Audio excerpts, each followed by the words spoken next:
जय श्री राम दोस्तों। मैं कल्याण भगत स्वागत करता हूं आपका अंबे कल्याण चैनल पर। दोस्तों, आज का जो विषय हम सामने रखने वाले हैं वो केवल आस्था का विषय नहीं है, ये एक चेतना का विषय है।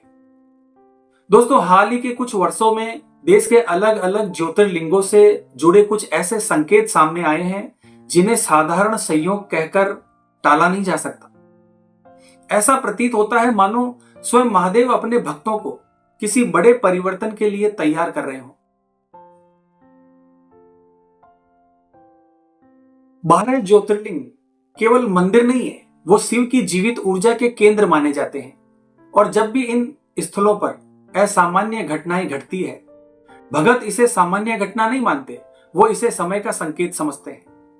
दोस्तों, इतिहास गवाह है कि जब भी प्रकृति असंतुलित हुई, जब भी मानवता ने मर्यादा लांघी, तब सबसे पहले संकेत मिले, फिर परिवर्तन आया। कभी युद्ध, कभी महामारी, कभी प्राकृतिक आपदा।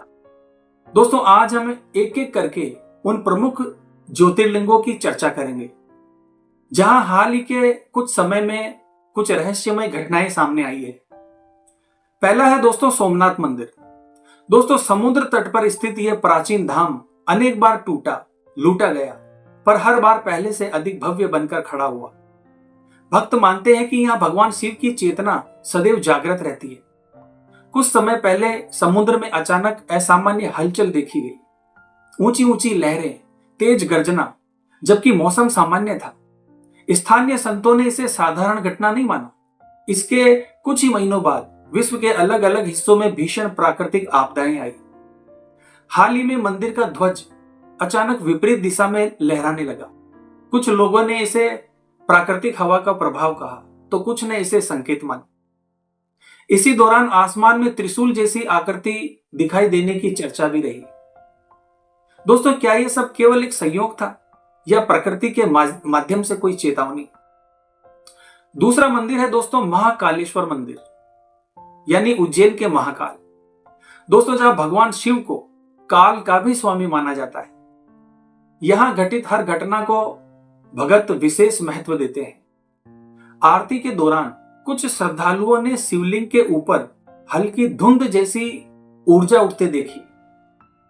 कोई अग्नि नहीं, कोई अतिरिक्त जल नहीं, फिर भी वातावरण कुछ क्षणों के लिए स्थिर हो गया। पुराने कुछ वर्षों में भी ऐसे प्रसंग जुड़े रहे हैं जिनके बाद देश और दुनिया में बड़े बड़े घटनाक्रम हुए हैं।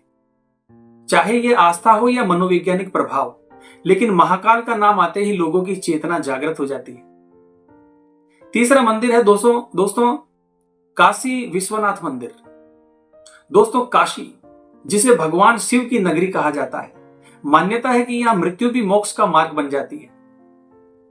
हाल ही में आरती के समय कुछ क्षणों के लिए शिवलिंग पर लाल आभा जैसी रेखा दिखाई देने की चर्चा हुई। पुजारियों ने इसे दिव्य अनुभव बताया। कुछ लोगों ने प्रकाश और जल के मिश्रण का प्रभाव कहा। दोस्तों, काशी में होने वाली घटनाओं को सदैव व्यापक अर्थों में देखा जाता है, क्योंकि यहाँ की हर हलचल को आध्यात्मिक प्रतीक माना जाता है। अगला मंदिर है दोस्तों त्र्यंबकेश्वर मंदिर। ये वो स्थान है जहां शिव को त्रिनेत्रधारी के रूप में पूजा जाता है।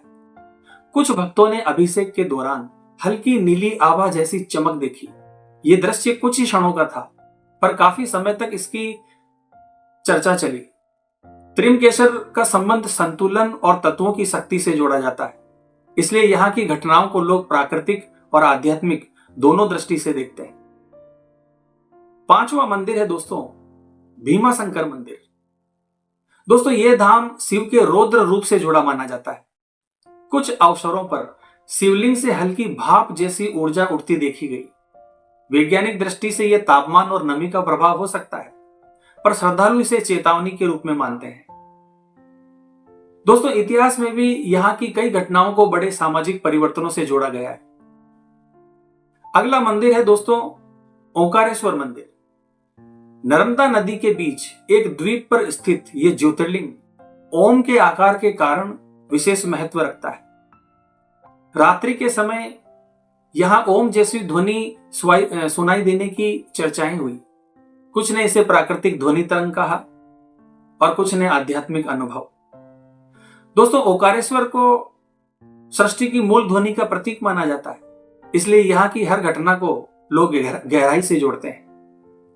सातवां मंदिर है दोस्तों वेदनाथ ज्योतिर्लिंग, यानी का शिव का वेद रूप, जहां रोग निवारण की मान्यता है। हाल ही में शिवलिंग पर हल्की चमकदार रेखा दिखने की बात सामने आई है। कई लोगों ने इसे कैमरे में कैद करने की कोशिश की, पर यह स्पष्ट रूप से नहीं दिखा। दोस्तों, इतिहास में महामारी के समय भी यहां असामान्य अनुभवों की कथाएं प्रचलित है।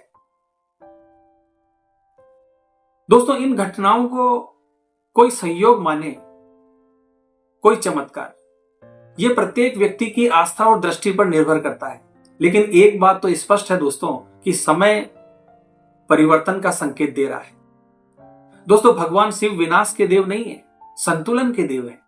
जब संतुलन बिगड़ता है तब वो चेतावनी देते हैं। उनका हर संकेत भय के लिए नहीं, जागृति के लिए होता है। यदि आप शिव भगत हैं तो याद रखिए, सबसे बड़ा उपाय है अपनी चेतना को शुद्ध करना, प्रकृति का सम्मान करना और धर्म के मार्ग पर चलना। तो दोस्तों, आज की वीडियो में बस इतना ही। दोस्तों, अगर आपको लगता है कि शिव का संदेश केवल भक्ति नहीं, जागरण है, तो इस विचार को आगे बढ़ाइए और हमारे अंबे कल्याण चैनल को सब्सक्राइब कीजिए। तो मिलते हैं दोस्तों इसी प्रकार की अगली वीडियो के माध्यम से। जय मां अंबे, जय श्री कल्याण।